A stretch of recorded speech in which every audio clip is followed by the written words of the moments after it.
10:40 a.m., a severe thunderstorm was located near Larue, or 9 miles west of Marion, moving east at 65 miles an hour. Hazard, 60 miles an hour wind gusts.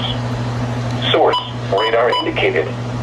Impact, expects damage to trees and power lines.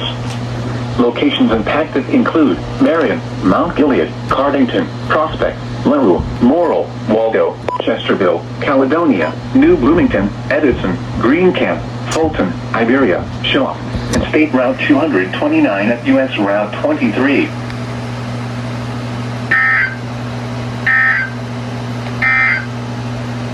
Now here is